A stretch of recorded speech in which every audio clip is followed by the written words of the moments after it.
And right now, we're being told to go and enforce these rules based of fear, basically pushing fear on the people, and they're using us to use these acts and mandates and whatever they're pushing down to us to go enforce this on the people. And it's to me, it's unbelievable. Yeah, and this is why we need to bring this truth forward, as the prelude to us in our interview here was being played.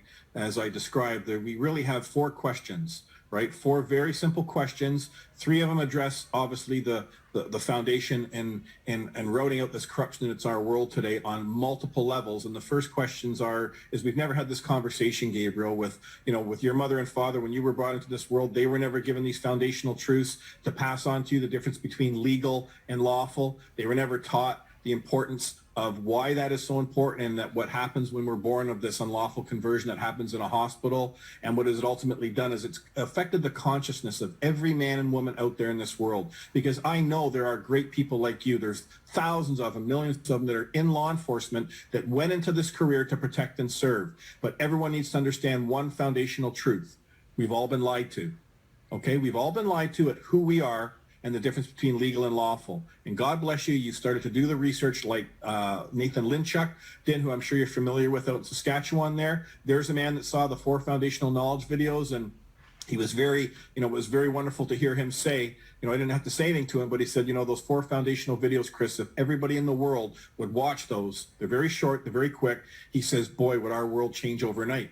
And that's the main message we want to give, the first one, to everyone that's hearing this today in law enforcement. Go to warriorcalls.com and watch the 4 foundational knowledge videos. The foundational trespass that occurs against all of us, whether it's in Canada, the United States, it doesn't matter in the world. The same trespasses occurred against all of us. And once you understand that, then you understand what is going on and has been going on in our public courthouses, and why through this COVID-19 variant that they've been, this theater they've rolled out, all of it is coming together at a head right now to be able to root out this corruption properly. Because we'll just say it again now, there's 3 questions. The first question is, am I property? And this is the conversation we have with every man and woman. No man or woman is property of another man or woman. This is what people died in the Second World War for. We all know this. They gave their lives, millions of people, right, to ensure that we had the freedoms, the rights that we hold today. And those freedom and rights do not come from a piece of paper that a service corporation produces, such as Canada, called the Charter and Freedom of Rights. That's not where our rights lie. That is mainly for a guide, supposed to be for their agents and officers of those service corporations. Same with you within the OPP realm. You have been trained and taught that the Police Act, which is very powerful, which also ties in with the Charter and Freedom of Rights, that is your guide when you're acting in your role. So how I use this with Gabriel, how I can explain this simply to every other man and woman out there in law enforcement, is that when Gabriel puts on that outfit, when he goes into that role to protect and serve his fellow man and woman, you have duties and obligations, correct, Gabriel? Yes. Right. We all have duties and obligations when we're acting. The minute that we act in any role, doesn't matter if it's police, fire, baker, whatever you want to do, whenever you're acting in that role, you've got duties and obligations for that job description. And what is the one thing that you do not have when you're acting in that role, Gabriel?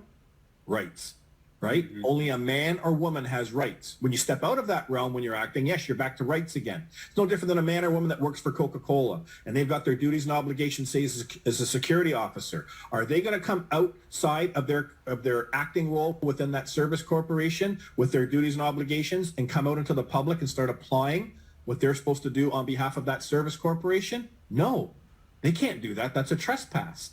And this is what the police worldwide, unfortunately, have been doing, because it comes down to 3 questions. The first one is, who claim my property? Man and woman, we are not property of each other. And then the only other thing that matters after that is that contract makes the law. So there's 2 other questions that come after that.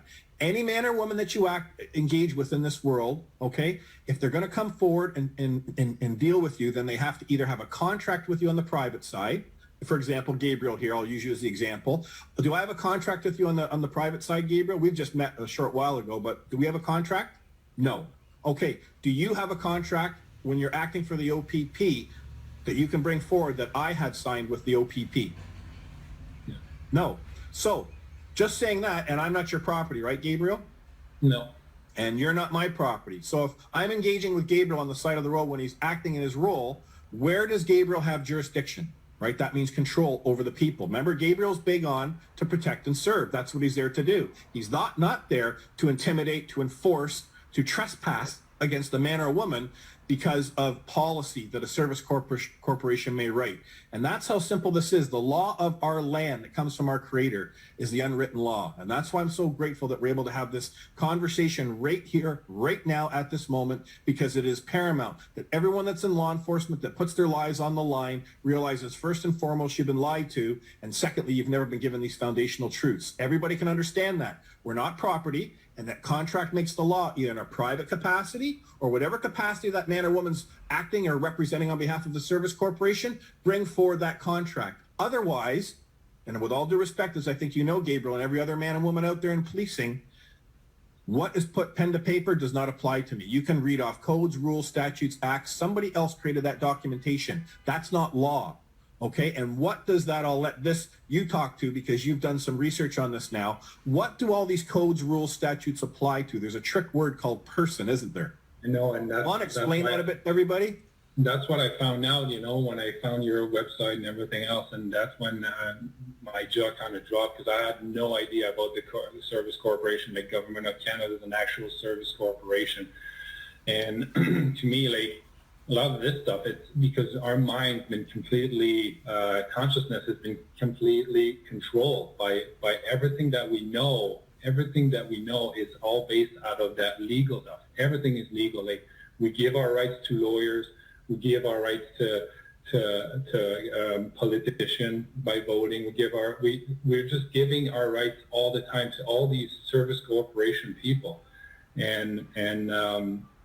Yeah, so in for us, when we charge someone, the first thing that says right now, it's always a person. A person is part of the legal system, which is the corporation. And like we were just saying, we're born free here. We're not born attached to nothing. And with that birth certificate, it's attaching us right away to that service corporation, and we belong to them right away. And I had no idea. And, you know, like, people that are watching this, or some of the officers that may be watching this, never heard of this, they're going to be like, what are you talking about?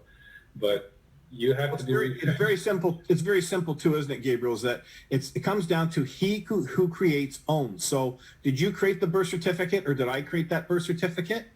No. That was documentation that was created when we were only moments old, lying in a bed, that our parents got, that were filling out documentation in a hospital, believing that they were simply putting on the record, right, that they're bringing this wonderful child into this world. That's all that they believed that was happening at that time. But what is actually occurring is that in that moment, there's an unlawful conversion. And from a man or woman, when you come into this world, as you said a minute ago, we come into this world with no paper attached to us. We're free. And we know the difference between right and wrong. That is the common law. That is the unwritten law, which, again, the Service Corporation Canada, it's the first line they have written in that Charter and Freedom of Rights. See, we always ask, we go to, well, who wrote that Charter and Freedom of Rights? But you hear all these lawyers that are all referring to that this is what you have to do to go into court, to stand your ground and to win a case, because you point to that they're breaching the Charter of Freedom of Rights. No. The Charter of Freedom of Rights is no different if McDonald's employees there wrote something up, and then you're going to go to McDonald's and fight against their agents and officers, and you're going to try and use their own documentation against them. It's ridiculous. Words on a piece of paper do not give us our rights. They are unalienable. They came to us from the moment that we were born, and they remain with us without our consent or contract till the moment that we die, right? It is very important that the police understand the simplicity, because you're tied very, very much into that Police Services Act, which is also tied to the Charter and Freedom of Rights. And it's all operating in that person, in that legal realm. And police that are out there that are listening, legal only applies to that which is incorporated. There's a corporation that's created every second when a child is born in this world today. And that's what the birth certificate represents. That's when you see the name in